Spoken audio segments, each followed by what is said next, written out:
Bonjour, dans cette leçon, on va étudier la tension électrique. C'est la troisième vidéo qui concerne le courant électrique continu. Dans la première, on a étudié le sens du courant électrique continu. Dans la deuxième vidéo, on a étudié l'intensité du courant électrique.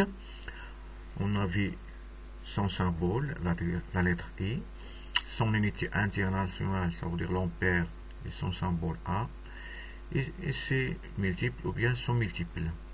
On a vu aussi comment mesurer l'intensité du courant électrique en utilisant un ampèremètre à aiguille, ou bien analogique, ou bien un multimètre en mode ampèremètre.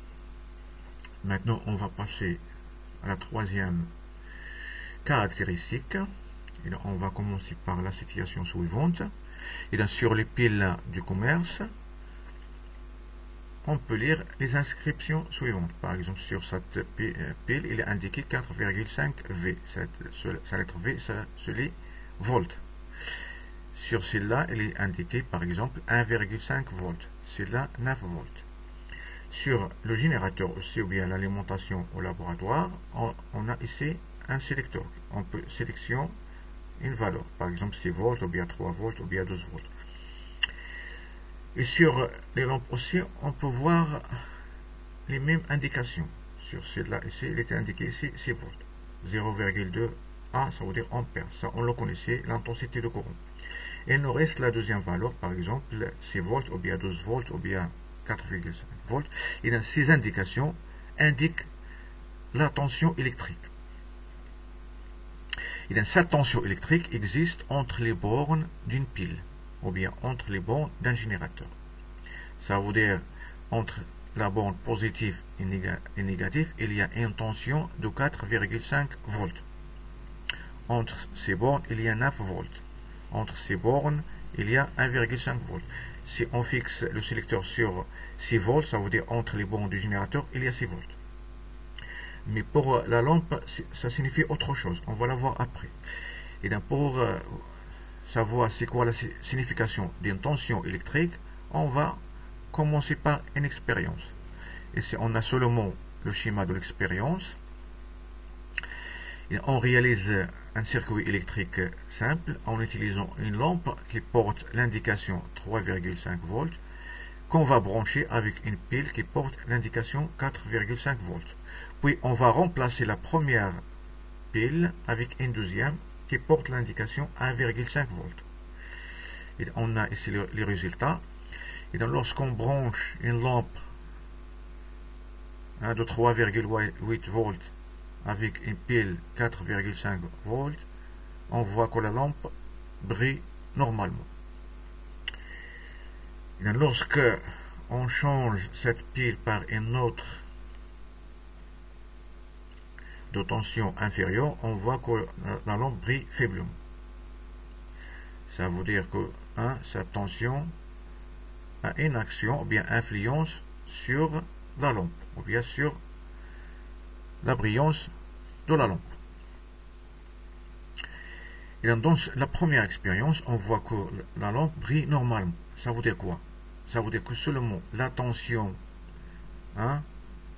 de cette lampe est convenable à la tension du générateur. Et dans cette tension qui est indiquée sur la lampe s'appelle la tension d'utilisation. Ça veut dire, pour que cette lampe brille normalement, il faut que la tension appliquée sur elle soit adaptée à cette lampe. Ça veut dire que la valeur qu'on va appliquer, il faut qu'elle soit proche à 3,8 volts. Et donc vous voyez 4,5 volts est proche de 3,8 volts. Ça veut dire si on applique par exemple une tension inférieure, vous voyez que la lampe brille faiblement. Ça veut dire que cette tension appliquée ici n'est pas adaptée à cette lampe. Par exemple, si on utilise une tension très supérieure, par exemple 9 volts ici, la lampe sera grillée ou bien endommagée.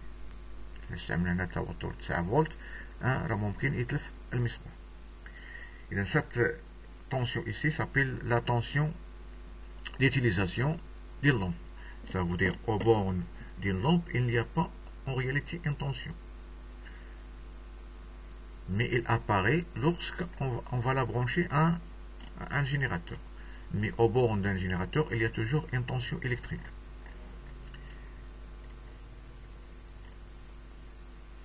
Et qu'est-ce qu'on observe? Et dans la lampe, dans l'expérience 1, brille fortement que la lampe dans l'expérience 2. Et on dit que la tension électrique entre les bornes de la première pile, 4,5 volts, est supérieure à la tension électrique entre les bornes de la deuxième pile, c'est 1,5 volts.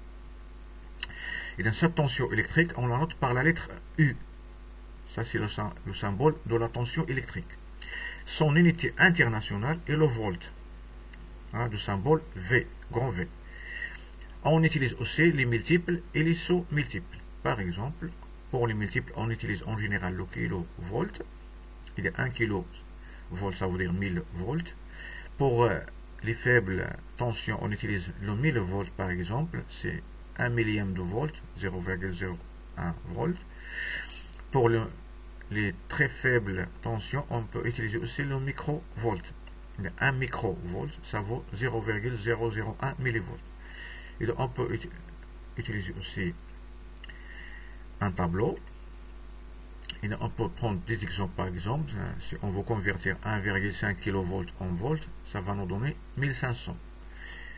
Par exemple, 250 millivolts, ça vous donne 0,25 volts. 350 microvolts, ça vous donne 0,35 millivolts. Et là, maintenant, la question qui se pose, comment on va faire pour mesurer la tension électrique? Bien sûr, on va penser à un appareil. Et cet appareil s'appelle le voltmètre. Et on peut utiliser aussi le multimètre numérique, mais en mode de voltmètre. Et vous voyez ici une description, un schéma. Et là, vous voyez qu'il se ressemble à l'ampèremètre. Ceci, c'est le voltmètre analogique. La seule différence, c'est la lettre SCV. Et les calibres ici sont en volts. Et pour la description, ça ressemble à l'ampèremètre. Et pour l'utilisation, il y a une petite différence. Presque on suit les mêmes étapes, seulement dans le branchement. Et pour le voltmètre, ça se branche en parallèle. Ça se branche en parallèle, en dérivation. Ça veut dire que la tension électrique se trouve entre les bornes d'un générateur, entre la borne positive et la borne négative. Ça veut dire on va le brancher entre ces bornes, ça veut dire en parallèle. De la même façon pour la lampe. Et la tension existe entre les bornes de la lampe. Ça veut dire on va le brancher en parallèle avec le dipôle. C'est ça la différence entre le voltmètre et l'ampèremètre. Mais pour les étapes, c'est les mêmes.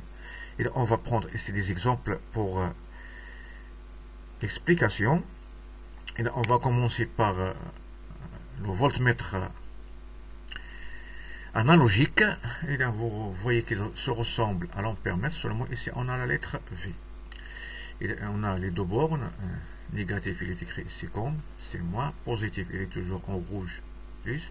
On a ici une échelle, ou bien un cadran qui est gradué. C'est 3 échelles, une qui est graduée de 0 à 100, l'autre 0 à 30. On a la troisième, c'est en rouge, 0 à 3. Et pour ceux qui sont en noir, on peut les utiliser pour le courant continu. C'est pour le rouge, c'est pour un autre courant qu'on va voir l'année prochaine. Ça veut dire qu'on va utiliser seulement cette année la partie gauche ici. Et on a ici un sélecteur pour sélectionner les calibres. Ici, on a les calibres de 1 jusqu'à 300 volts. Et dans l'utilisation, c'est la même chose. Si on fait fonctionner ça, on vient brancher ça avec une pile par exemple. Si on fait marcher, vous voyez par exemple, ici on a pris par exemple le calibre 10 volts. Et donc vous voyez que l'aiguille indique sur la première échelle une valeur. sur la deuxième une autre valeur qui est proche, ici 25, ici entre 80 et 90. Mais la tension c'est la même. Ça veut dire que l'indication de l'aiguille est proportionnelle à l'intensité à la tension du courant. Pardon. Ça veut dire on va appliquer la même règle. Ça veut dire que la tension égale à quoi? Au calibre choisi multiplié par l'indication de l'aiguille, on divise tout sur la pleine échelle. Si on est sur la première échelle, ça veut dire on va multiplier 10 par ici combien? 84, puis on divise par 100. Si on utilise la deuxième, ici à peu près 25, on va multiplier par 10, puis on va diviser par 30. Mais on va trouver la même valeur. Ça c'est pour l'appareil analogique. Maintenant on va prendre l'autre modèle, le multimètre, mais on va l'utiliser en mode de voltmètre. Ces multimètres ça ressemble. On va prendre un par exemple, celui-là. Et donc, premièrement, on va sélectionner un multimètre. La deuxième étape, on va repérer la zone de tension continue. Et là, on a ici deux zones de tension. C'est là, c'est pour l'année prochaine. Et là, on va utiliser la zone où il y a égal, ça veut dire la tension continue. C'est celle-là. Là, on va la repérer. Et là, vous voyez des calibres de 2 jusqu'à 600 volts. Et donc, pour le commencement, toujours, il faut commencer par le calibre le plus grand pour ne pas endommager l'appareil. Et là, on va positionner le sélecteur sur le calibre le plus élevé. Toujours. Et il faut le mettre sur 600 pour ne pas endommager l'appareil. Parce que, par exemple, on prend un circuit électrique, on va mesurer par exemple la tension dans ce circuit. Si on ne sait pas la tension qui existe entre les bornes de la lampe, s'il est inconnu, il faut prendre des précautions. Ça veut dire prendre on va commencer par la plus grande valeur. Puis on va repérer la borne d'entrée et la sortie de courant. Et la borne d'entrée de courant, ça sera la borne positive. Ça sera lié à la borne positive du générateur. Et la borne de sortie sera la borne comme négative. Ça sera lié à la borne négative. Ça veut dire on va relayer cet appareil en parallèle avec la lampe. C'est la borne d'entrée et c'est la borne de sortie. C'est pour on parle de l'appareil. On va connecter c'est la borne positive où il est écrit CV avec la borne positive. Ça veut dire on va le mettre à droite. Puis la borne COM, ici, c'est la borne négative, on va la remettre sur la borne qui est proche de la borne négative du générateur. Puis maintenant, puisque c'est une pile, ça veut dire la tension ne dépasse pas 4,5 volts ou bien 5 volts. Ici, il est indiqué 4 volts. Ça veut dire, en choisissant le calibre le plus grand, il nous donne la valeur 4. Ça veut dire, on peut choisir un calibre qui est inférieur à 600, sans danger. Et là, on va prendre le calibre de 100, et là, vous voyez, il nous donne 4,2. Ça veut dire, la deuxième valeur, est plus précise que la première. Et là, on va maintenant adapter, on va prendre le meilleur calibre. Si on prend 20, il va nous donner 4,24. Ça veut dire c'est la troisième et plus précise. Ça veut dire que le calibre 20, c'est le plus convenable. Celui qui va nous donner la valeur la plus précise. J'espère que vous avez compris. Maintenant, si on prend par exemple un calibre qui est inférieur à 4 volts. Et là, vous voyez qu'il est indiqué ici un point. Ça veut dire que ce calibre n'est pas convenable. Et donc, si on laisse, par exemple, l'appareil ou bien ce sélecteur dans cette position, ça veut dire qu'on va endommager l'appareil. Mais seulement dans ce cas, on fait une expérience qui est virtuelle. Ça veut dire mais si c'était en réalité, l'appareil sera endommagé dans ce cas. Ça veut dire on va créer des dégâts pour cet appareil. Et là, on va revenir à notre leçon pour expliquer tout ça. Et donc, vous voyez qu'on utilise un voltmètre ou bien un multimètre. On sait maintenant comment on les utilise. Et c'est pour la description. Et donc, c'est pour le symbole normalisé. On va prendre un cercle avec une lettre V pour simplifier tout ça. Et donc pour l'utilisation, on suit la même démarche lorsqu'on utilise un ampèremètre, ça veut dire les mêmes étapes. Sauf le branchement. Et dans le voltmètre se branche en parallèle, en dérivation. Par contre, l'ampèremètre, on le branche en série.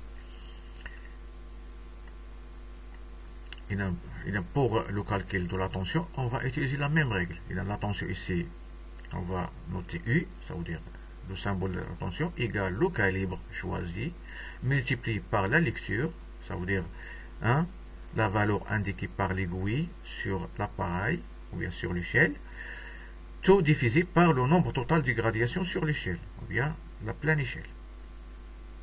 Et donc on va prendre un exemple ici, une expérience. Et dans un circuit électrique qui contient une pile et une lampe, et donc on va adapter le calibre sur le calibre 10 volts, parce qu'on va utiliser une pile, sa tension c'est 4,5 volts pour la pile plate. Et donc premièrement, on va mesurer la tension aux bornes du générateur ou bien de la pile, ça veut dire on va brancher le voltmètre en parallèle avec la pile. Et donc dans ce cas, on voit que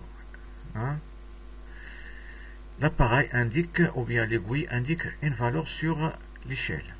Dans cette valeur, ici c'est entre 20 et 30. Ici chaque gradation, ça vaut 1. Ça veut dire, ici vous avez 22. Et donc, on va calculer la tension. Et donc, sur le borne de la pile, on a le calibre, c'est 10 volts. On a ici la lecture, ou bien l'indication de l'aiguille, c'est 22. Le nombre de gradations sur l'échelle, c'est 50. Et donc on va appliquer la règle ici à droite. Et donc E égale à C fois L sur E, ça veut dire 10 volts multiplié par 22 sur 50, ça va nous donner 4,4 volts. Ça veut dire que la tension au borne de cette pile égale à 4,4 volts. Maintenant, dans la deuxième expérience, on va mesurer la tension au borne de la lampe lorsqu'on va fermer le circuit. Et donc, lorsque le circuit est fermé, et donc, vous voyez maintenant que l'aiguille indique 20. Ça veut dire qu'il y a que la tension baisse un peu. Et donc, pour la deuxième expérience, c'est la même chose. On a le calibre, c'est 10 volts. La lecture sur l'appareil, c'est 20. Ou bien l'aiguille indique 20. Pleine échelle, toujours, c'est la même, c'est 50, ne change pas.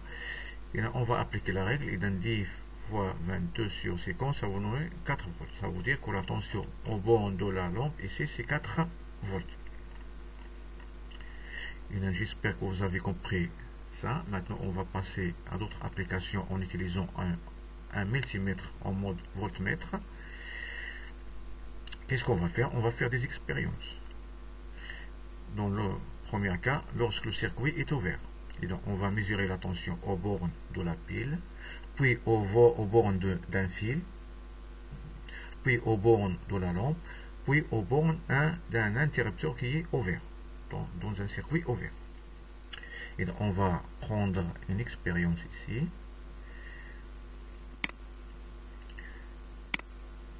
Toujours une expérience virtuelle, c'est pas réel.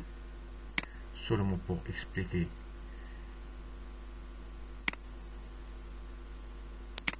l'expérience.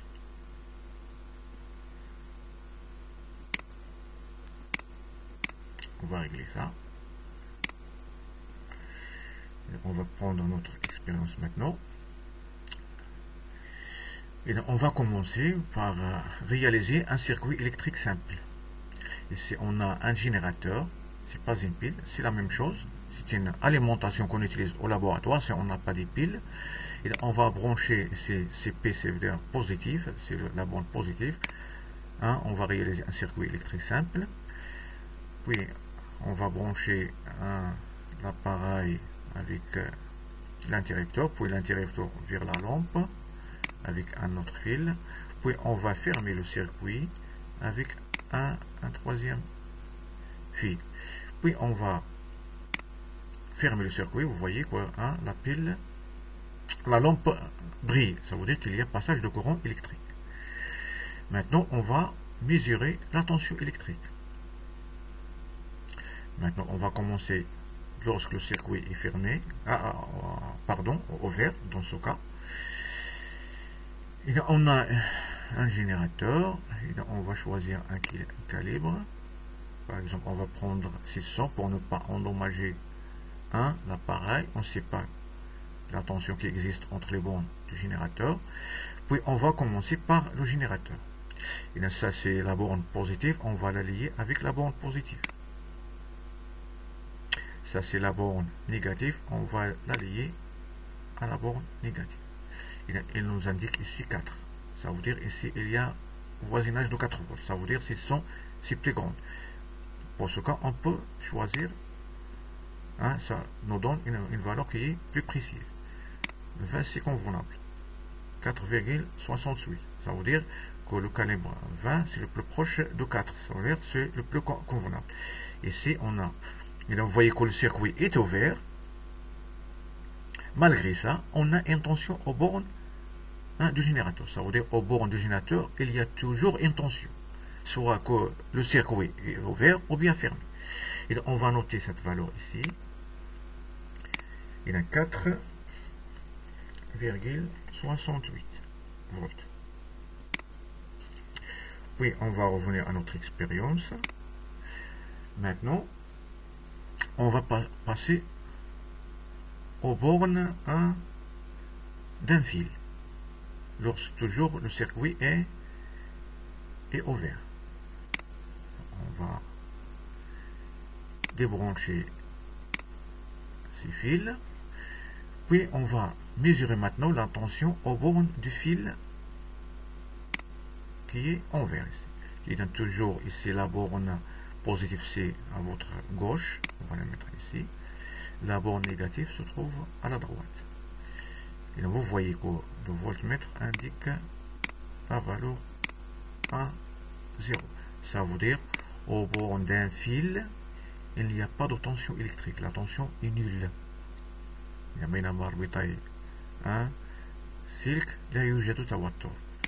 On va vérifier un autre fil. Toujours la borne positive c'est à gauche, la borne négative. Vous voyez toujours 0. Entre la borne le troisième fil, c'est la même, toujours 0. Supposons maintenant qu'on a branché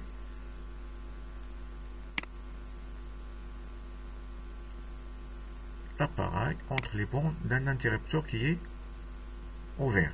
Et là, lorsque l'interrupteur est ouvert, vous voyez que la tension c'est la même qui est au bord du générateur. Et là, lorsque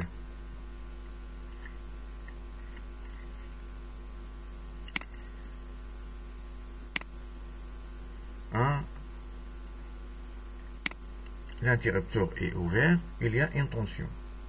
Ici c'est 0 entre les bornes d'un fil. Et donc, on va revenir toujours à notre expérience. Et donc, au bord d'un fil c'est 0.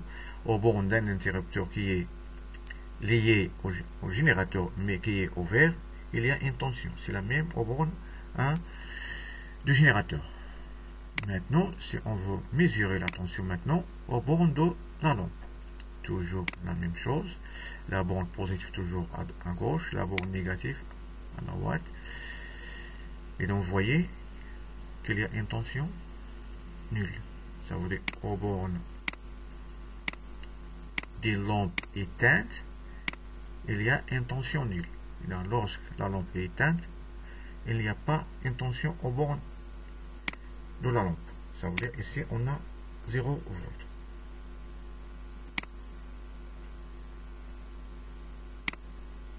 C'est comme un fil.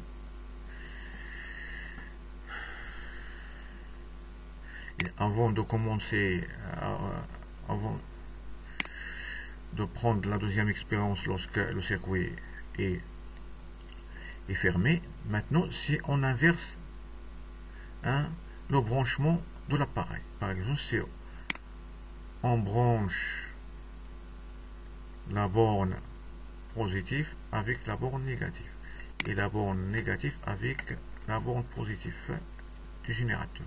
Et vous voyez qu'il nous donne une valeur qui est négative. Et donc, lorsque l'appareil nous donne une valeur négative, seulement qu'est-ce qu'on va faire? On va inverser ce branchement. Ça veut dire qu'on a branché l'appareil d'une façon qui n'est pas correcte. Maintenant, on va passer à la deuxième expérience. Lorsque le circuit est fermé. Toujours la même chose. On va mesurer la tension aux bornes de la pile. On va voir. Et on va fermer le circuit. Puis on va mesurer maintenant la tension aux bornes de la pile. Et vous voyez toujours c'est 4,68. Soit que le circuit est ouvert ou bien il est fermé. Et donc toujours il y a une tension aux bornes de la pile. Ça ne change pas. Ici on va écrire 4,68.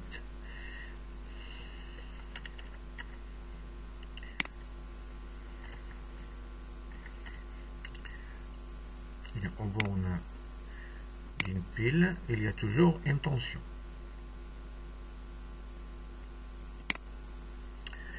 Maintenant, lorsque le circuit est fermé, on va voir aux bornes d'un fil. Est-ce qu'il y a une tension? Il y a toujours 0.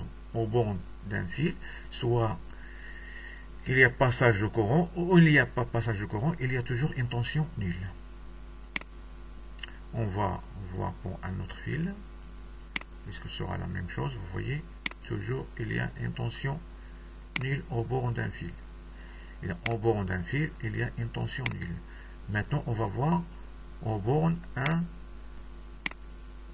d'un interrupteur qui est fermé. Et vous voyez maintenant, au bornes de l'interrupteur qui est fermé, il y a une tension nulle. Pourquoi? Seulement, un interrupteur qui est fermé, c'est comme un fil.